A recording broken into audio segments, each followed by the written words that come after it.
بسم الله الرحمن الرحيم مرتدحاد waxaan salaamayaa shacabka Soomaalida dalka iyo dibadda mawduuceena saddexaad wuxuu noqonayaa dareenka buka ama dareenkii bukay oo sii bukoonaya dareenka buka maxaan ka wadaa shalay dareenkeenu wuu bukay walwal baa jiray maanta dareenkii bukay baa sii bukoonaya dareenka buka muxuu ka bukaa wuxuu ka bukaa kow dawada loo qorayo oo dawadiisii ahayn TB bay haysa anti malaria waa la qoraya taasan ka buka haddana waxa la leeyahay waad ku bogsanaysaa xageen kaga bogsanaya procedure-kii TB da wala ima marininbe dot short course chemotherapy waa in 2 bilood uu qofku qaato intensive short course chemotherapy intensive 2 bilood oo qofka TB du hayso aroor walba intuu soo kaluu biyihiisa soo qaato kiniinkiisa inuu qofka caafimaadka hortiisa ku liqo kadibna markuu labada dhamaysto bil walba inta la ururiyo muddo 6 bilood ama 8 bilood oo kolba qaabka procedure-ka guideline-ka isticmaalaysa uu dhigayo inuu la tago kadibna taa markuu dhamaysto adigu tracing system aad samayso marka dareenku wuxuu ka bukaa dawada la qoriyo dawadii ahayn baan ka bukaa dareenku wuxuu ka bukaa socially bulshada shalay dhibkii haystay oo dhibkii ah oo waxba iska bedelin economically dhibkii shalay haystay oo wali qorshe lahayn oo halkii ah culturally dhaqankii shalay burburay ee rabnay in la soo celiyo oo halkii laga sii bilaabayo fitnadii shalay la abuurayay buu ka bukaa dhibaatadii shalay la abuurayay mid la mid ah ninkii shalay meesha fadhiya waa ninkii un midabku waa midabkii kursigu waa kursigii dhaqanku waa dhaqankii dhagax dhigu waa dhagax dhigii socodku waa socodkii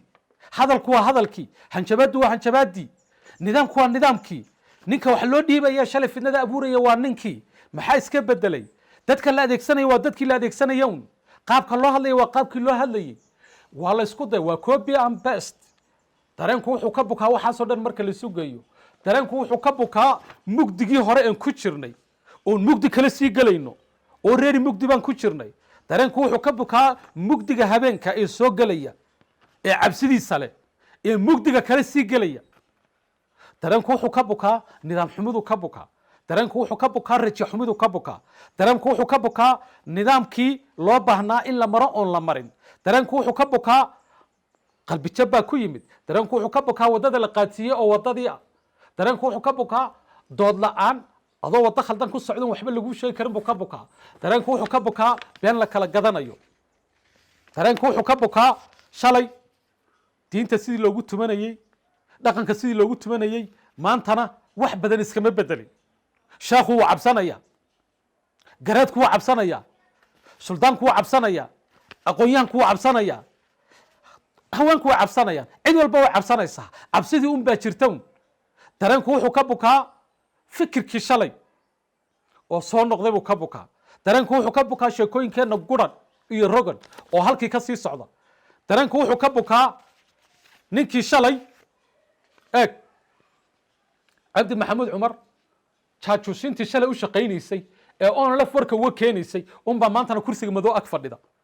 shalay kuwii markii la yidhi aan dagaalanno eeg qofka bini'aadmiga ah inuu intuu qori qaato uu dagaal galo uu caruurtiisii ka tago uu hooyadii u joogsan waayo aabbihii u joogsan waayo hadda qalbi dhagaxa intaasoo walaaladii ajeelka ku dhimatay xoolahoodii baa la dhacay intaasoo dhan buu joojin waayey miyuu khaldana xaguu ka khaldana mujaahid buu ahaay fikirka qofku hadday dadku fikir isla qaataan oo la yidhaahdo waxaan kuma jiri karno waa kuma jiri karno shalay markii noocaas la yidhi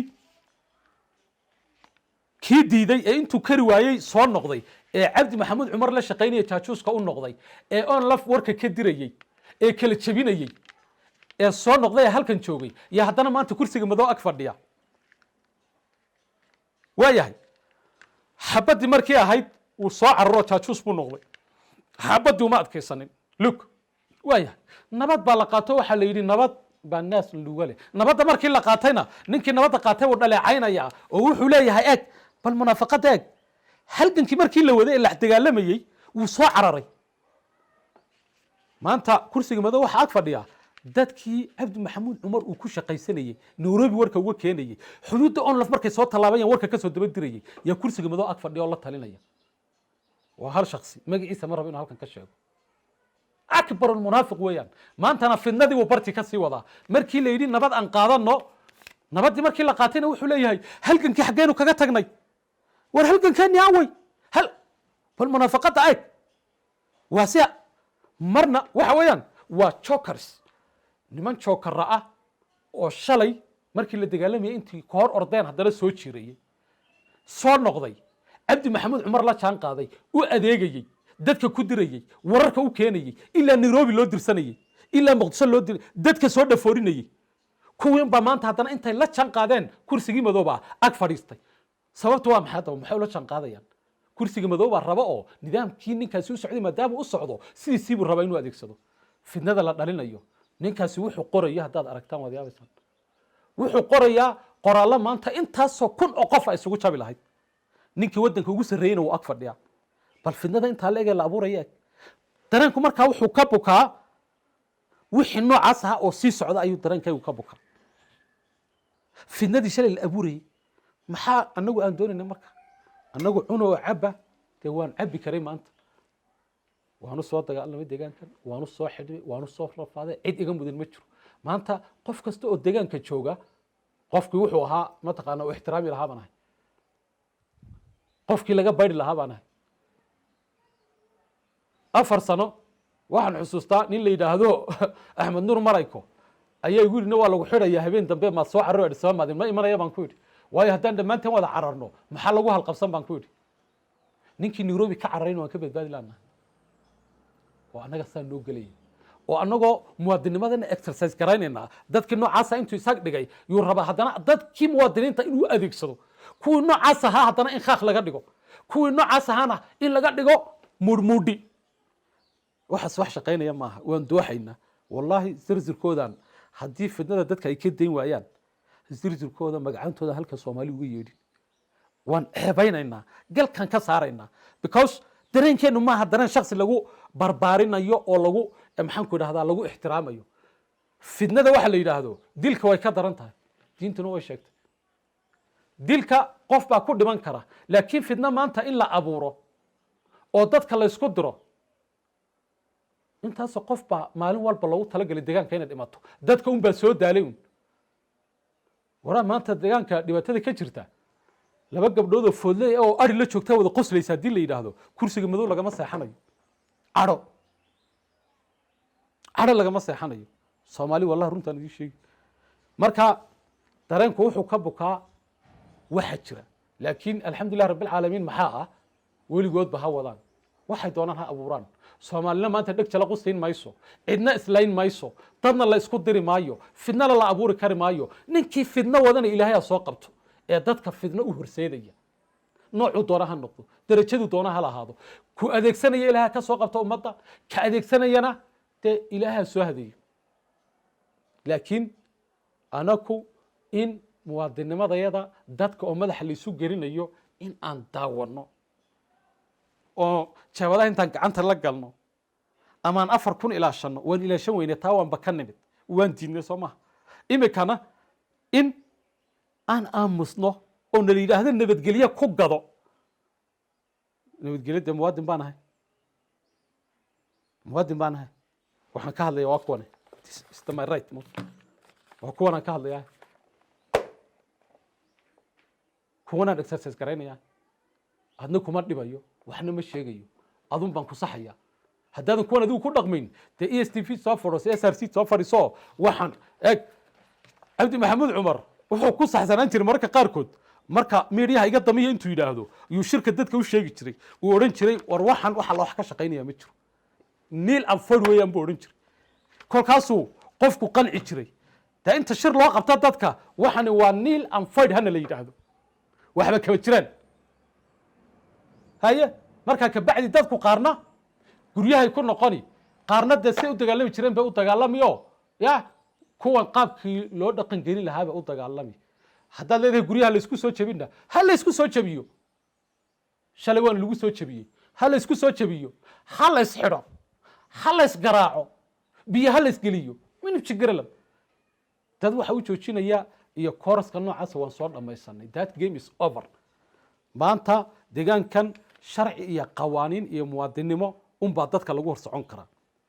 qof garaad leh aqoon leh waqti lagu ma jiro oo nin shalay jaajuus oo laf warka ka keenayay adiguna maanta aad leedahay war ii keen waqti aan daba soconno ma jiro kaama daba socon karno kaasna mastermind intuu noo noqdo inaan daba fadhiisanno oo kaa aan ku xidhmanno oo qoraaladiisa lagu dhaqmo dee lagama yaabano kaana qoraaladiisa dadka waan uga digaynaa si official usoo boosti garayn doonaa hebel hebel soomaaliya iska jira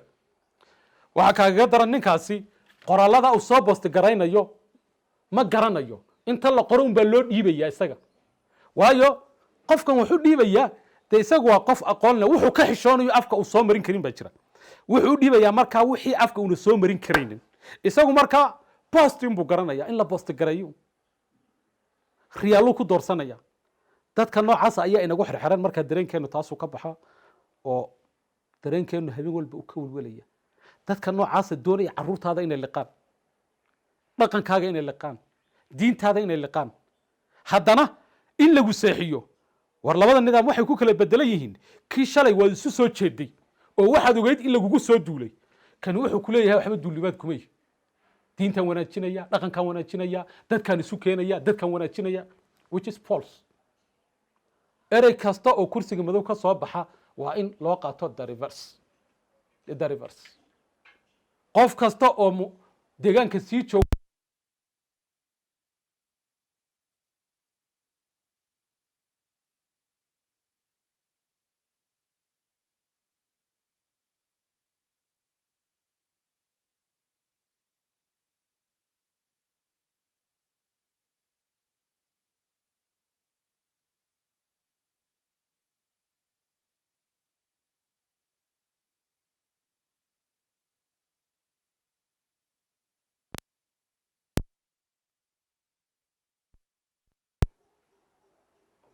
qof kasta oo muwaadina oo deegaanka sii joogay xagga kursiga madow muxuu ka qoran yahay dambiile 10 milyan ee deegaanka sii joogtay dambi bay ka qoran yihiin xaggan sidaa darteed dembigu ma aha wax qofku iska samaysan karo fidnada la abuurayo waxaa loo baahan yahay shalay nidaamkii jiray dadka waad isu soo jeedaysay dee saan idiin sheegay laakiin maanta wax walba iyadoo lagu sumaaxayo unbaad arkaysaa isagoo daad kula tegay marka mawduucan halkaasaan kusoo gabagabaynaya